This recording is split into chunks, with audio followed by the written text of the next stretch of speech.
Hello student, आज की video में ना क्लास 12 के बच्चों के लिए फिजिक्स का मोस्ट इंपॉर्टेंट 6 क्वेश्चन को लाया हूं। देख सकते हैं 6 क्वेश्चन और किस तरह के हैं, तो अति लघु उत्तरीय भी मिलेंगे और लघु उत्तरीय, और ये 100% पेपर में देखने को मिलेगा।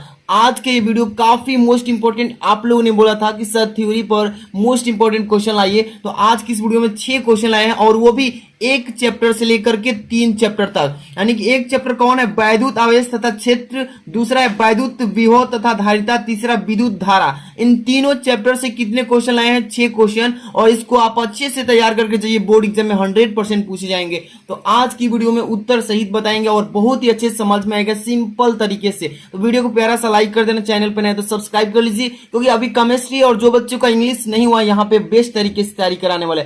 सबसे पहला आपका क्वेश्चन सामने आ चुका है, पढ़िए क्या है क्वेश्चन में।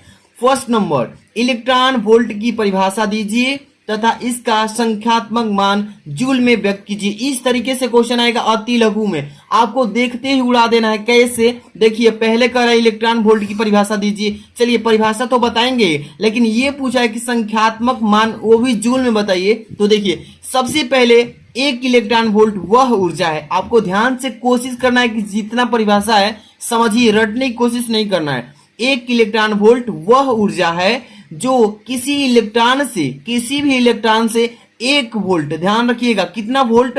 1 वोल्ट विभवांतर द्वारा त्वरित हो जाएगा। त्वरित होने पर मतलब अर्जित करेगा, अर्जित हो जाती है, इसे ही 1 इलेक्ट्रॉन वोल्ट की परिभाषा बोलते हैं। ठीक है ना, बहुत ही सिंपल है, इसको अच्छे से रिवाइज कर लेना है। देखिए, अब इसके बाद पूछा है कि इसका संख्यात्मक मान जूल में बताइए। इसका संख्यात्मक मान सभी लोग जानते हैं, क्या है कि 1 इलेक्ट्रॉन वोल्ट का मान होता है 1.6 गुणे 10 की पावर -19 जूल। सभी लोग पढ़े हैं कि नहीं? पढ़े हैं आप लोग, सभी लोग जानते हैं कि 1 इलेक्ट्रॉन वोल्ट जो होता है 1.6 गुणे 10 की पावर -19 जूल। अब इसके बाद आपका दूसरा क्वेश्चन है, वेरी वेरी मोस्ट इंपॉर्टेंट, इसको तैयार करके ही जाना। क्या बोला गया है कि गॉस की प्रमेय क्या है? चलिए, गॉस का प्रमेय आपको बोर्ड एग्जाम में, देखिए एक जिला में ना 7 प्रकार के कोड का पेपर आता है, तो आपके ही जिले में हो सकता है ये क्वेश्चन फंस जाए। तो देखिए, आप परेशान मत होइए कि सर ये क्वेश्चन आएंगे कि नहीं, 100% आते हैं बोर्ड एग्जाम में, 100% यही आएगा। लेकिन हो सकता है किसी दूसरे बच्चे में ये क्वेश्चन डाल दिया जाए और आप में ना आए, लेकिन हो सकता है कि आप में ही आ जाए। तो आपको हर एक क्वेश्चन को तैयार कर लेना है कि कोई भी क्वेश्चन मुझसे छूटे ना। तो गॉस की प्रमेय क्या है, यहां पर इसका उत्तर लिख लेना है कि देखिए, किसी बंद पृष्ठ से, ध्यान से देखिए यहां पे समझा रहा हूं, तो किसी बंद पृष्ठ से, कोई पृष्ठ है और पृष्ठ का ऐसा होगा बंद होना चाहिए, तो किसी बंद पृष्ठ से गुजरने वाला वैद्युत फ्लक्स उस पृष्ठ द्वारा प्रतिबद्ध, यहाँ पे प्रतिबद्ध मतलब एक बद्ध कुल वैद्युत आवेश का 1/एप्सिलॉन नॉट, 1/एप्सिलॉन नॉट गुना होता है, जिसे हम गॉस का नियम या प्रमेय, यानी गॉस का प्रमेय का नियम कहते हैं। तो क्या बताना है कि किसी बंद पृष्ठ से गुजरने वाला वैद्युत फ्लक्स उस पृष्ठ द्वारा प्रतिबद्ध कुल वैद्युत आवेश का कितना होता है? तो 1/एप्सिलॉन नॉट गुना होता है, जिसे हम गॉस की प्रमेय कहते हैं। अब इसका देख लीजिए, फॉर्मूला भी थोड़ा थोड़ा मैं बताते चलूंगा, हर एक डिफिनेशन का, और मात्रक भी बताऊंगा ताकि आपको अच्छा से तैयारी हो जाए। देखिए, फाई ई इक्वल क्या होता है, यहाँ पे देखिए सिग्मा ई अपान एप्सिलॉन 0, यानी कि एप्सिलॉन नॉट, ये हो जाएगा इसका फॉर्मूला। अब यहां से इसके बाद कौन सा आपका क्वेश्चन बन रहा है आगे का, तो ध्यान से देखिए, आपका आ चुका है आगे वाला क्वेश्चन। थर्ड नंबर क्वेश्चन क्या है कि वैद्युत फ्लक्स की परिभाषा तथा मात्रक लिखिए। वैद्युत फ्लक्स का परिभाषा भी लिखना है और साथ में इसका मात्रक भी देना है, और ये पेपर में देखने को मिलेगा ही मिलेगा, तो तैयार कर लीजिए फटाफट से। क्या बोला है कि वैद्युत फ्लक्स का मात्रक, तो यहां पर देखिए, वैद्युत क्षेत्र में किसी पृष्ठ से गुजरने वाला अभिलंबवत वैद्युत बल रेखाओं की संख्या को वैद्युत फ्लक्स कहते हैं। कितना छोटा सा है परिभाषा, लेकिन पेपर में आता है, तो इसलिए आपको अच्छे से तैयार करके जाना है समझकर।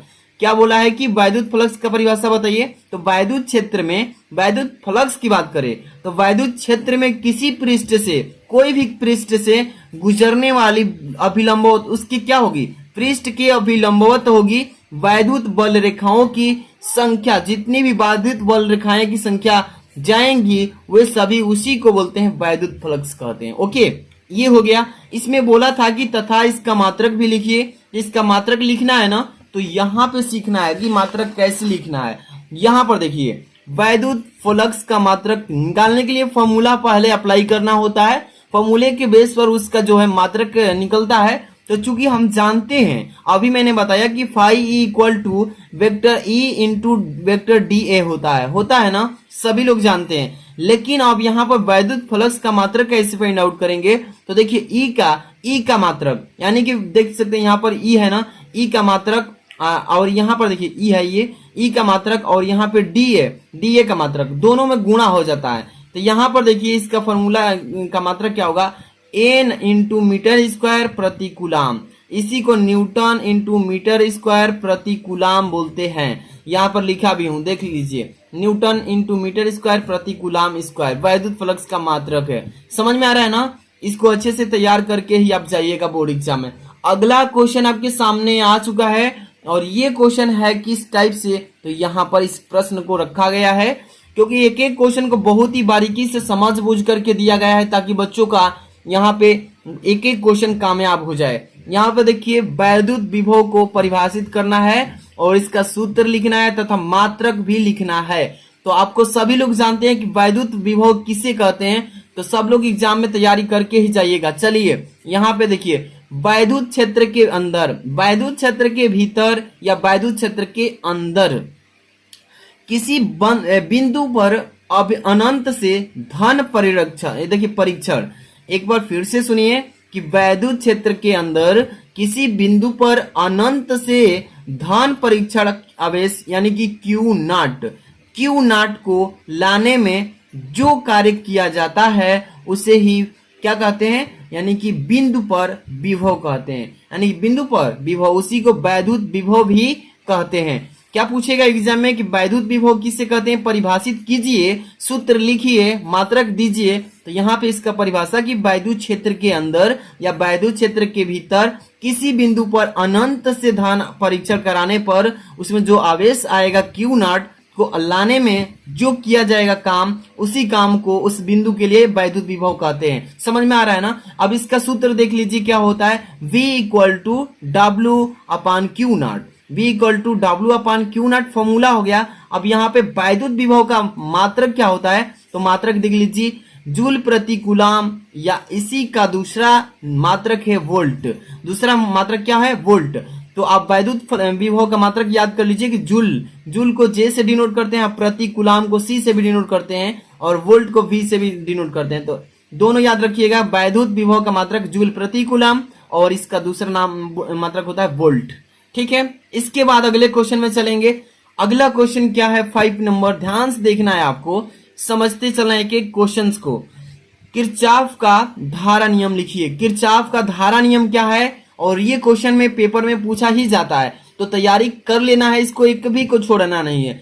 किरचॉफ का धारा नियम, चलिए लिखना है कि किसी दिष्ट धारा, ध्यान समझिए, किसी दिष्ट धारा वैद्युत परिपथ की किसी संधि पर मिलने वाली, संधि मतलब होता है जोड़, और जोड़ पर मिलने वाली समस्त धाराओं का, यानी समस्त मतलब जितनी भी धाराएं हैं, पूरा समस्त धाराओं का बीजगणितीय योग यानी कि शून्य होता है, जिसे हम इसको बोलते हैं किरचॉफ का नियम। किरचॉफ ने इस नियम को दिया था।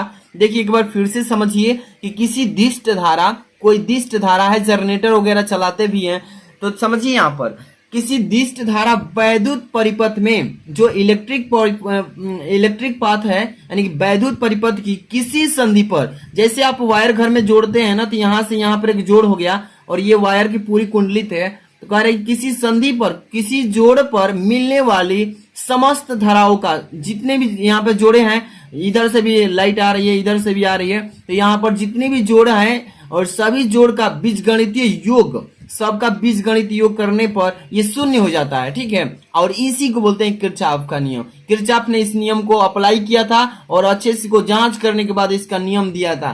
तो ठीक है, अब इसका मात्रक भी थोड़ा समझ लेते हैं। इसका पहले फॉर्मूला देख लीजिए, एप्सिलॉन, यहाँ पर देखिए सिग्मा एल इंटू इक्वल 0, यहाँ पे इसका मान कितना आ जाएगा, 0।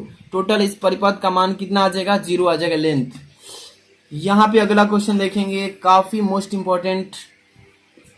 6 नंबर धारा घनत्व, यानी कि जे से आप क्या समझते हैं। धारा घनत्व को परिभाषित करने के लिए आता है पेपर में। इसके बाद इसका मात्रक एमकेएस पद्धति में लिखना है तथा बीमा भी सूत्र भी लिखिए। चलिए पहले धारा घनत्व को परिभाषित करेंगे। क्या होता है धारा घनत्व?